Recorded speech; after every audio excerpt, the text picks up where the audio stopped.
Let me show you how I marinate my fish, guys. I went to the fish market and I got some parrotfish. I did ask them to scale the fish for me, and I brought it home, washed it out well. Now I'm going to be using some lemon juice. Alright, you can also use lime or even vinegar, but I prefer to use the vinegar because I think that the lemon juice will take away the fish odor better than the vinegar, and it will leave the fish with a citrusy flavor. So you want to rub this lemon juice all over this fish, inside, outside. Make sure the juice gets between the slits and everywhere. And for the seeds, don't be scared, guys, because I'm going to be washing this fish after 5 minutes of placing the juice onto the fish, and I'll remove all the seeds.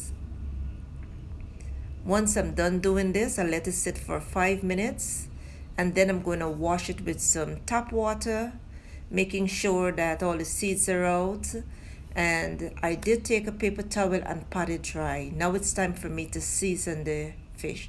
I add some salt, some complete seasoning, along with some paprika, some cayenne pepper, and because I want this fish to be spicy when I cook it, I also add some black pepper into this mixture. Here I'm going to add some freshly grated garlic and ginger along with yellow mustard.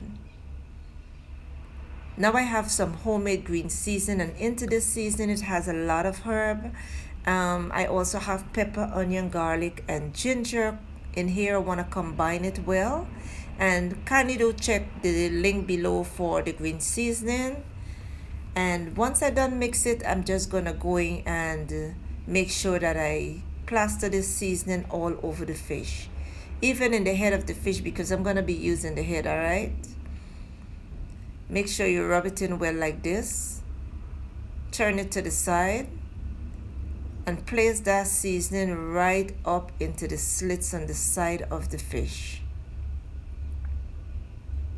Now you can use any type of seasoning. Season your fish according to how you want to season and what you want to use on yours. That's all right. But for me, using garlic, ginger, and mustard takes your fish to another level.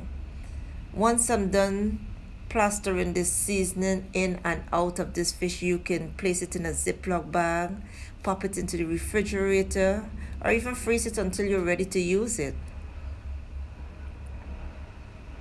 I can cook this fish right away when I'm done if I want to. Alright, so once it's done, this is what it looks like. You can bake it, fry it, steam it, serve it with some rice, some vegetables, whatever you want to do with yours, guys. And this is what our fish look like. And here you have it, a well-seasoned fish. Set it aside to be marinated before cooking if you want. And you're good to go, guys. So thank you for watching. I'll see you soon.